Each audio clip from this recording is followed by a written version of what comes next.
మమ్మలను కూడా అడ్డుకొని ఎట్లా పడితే అట్లా వాళ్ళు పోలీసు వాళ్ళు మా మీద చేసి దాడిలో ఈరోజు వాళ్ళు మాకు ఇస్తున్నారంటే మీరు అర్థం చేసుకోండి. బండి సంజయ్ ఒక కేసు పెట్టిండు.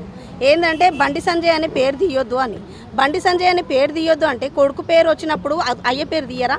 ఇప్పుడు మాది పిఎస్లో రాసుకున్నారు. పిఎస్లో రాసుకున్నప్పుడు మా హస్బెండ్తో మా ఫాదర్తో రాసుకుంటారు కదా. అంటే అంత పినమని చెప్పుకుంటున్నావు. ఈరోజు మేము ఫస్ట్ ఆఫ్ ఆల్ మేము పేట్ బషీర్బాగ్లో ధర్నా చేసింది నేను. ఒక 60-70 మంది మహిళలు నాతో పాటు వచ్చి ఫస్ట్ ధర్నా నేను చేస్తే ఈరోజు మళ్ళీ బీఆర్ఎస్ మహిళా కార్యకర్తలు ప్రతి ఒక్కరు మా మహిళ అందరం కలిసి ఈరోజు ధర్నా చేసి ఒక మహిళకు అన్యాయం అవుతుంది కదా అని ఈరోజు మేము మహిళ దిక్కు నిలబడితే మీకు సిగ్గుశరం లేకుండా బడేమియా చోటమియా ఏం చేస్తున్నారంటే వీళ్ళు కుమ్మకయ్యి కేవలం కేసుల మీదనే పెట్టుకుంటారు. ఈ సోషల్ మీడియా ఈ మా బీఆర్ఎస్ మీదనే పగబట్టారు కానీ ఒక పని చేయనికి చేత కాకుండా ఈరోజు మా మీద కేసులు పెడుతున్నారు. ఈ రోజు వరకు కూడా మాది 16 కేసులు అయినాయి. అంటే ఏ కేసుకైనా మేము రెడీ అయ్యి సిద్ధమే.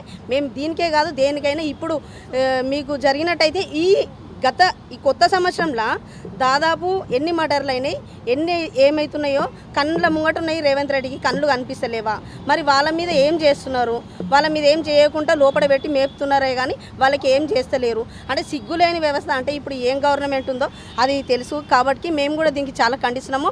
దీనికే కాదు మేము దేనికైనా పర్లేదు అన్నిటికీ సిద్ధమే. ఇదే అని కేసు కాదు. ఇప్పుడు ఎవరెవరైతే నలుగురు ఒక అబ్బాయి ఎక్కడైతే సీతాఫలమిడిలో మర్డర్ అయిందో ఆయన మీద అన్ని మీద మేము కంపల్సరీ మేము పెడతాము.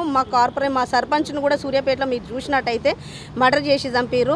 కాంగ్రెస్ నాయకులు గుండాయిజం చేసి చంపారు. కాబట్టి మేము అన్నిటికీ మేము కొట్లాడుతూనే ఉంటాము. ఎందుకంటే ఈరోజు ఎవరికైనా ఏదైనా ఆపద వస్తుందంటేనే మా బీఆర్ఎస్ వాళ్ళు అని ముందు ఉన్నది కాబట్టి మేము కంపల్సరీ ముందు వెళ్తాము. మా బీఆర్ఎస్ హైకమాండ్ ఎట్లా చెప్తే అట్లా కంపల్సరీ చేస్తాము. మహిళలు ఎవరికైనా కానీ ఏ ఆపద వచ్చినా మేము కంపల్సరీ ఉంటామని కోరుకుంటున్నాం.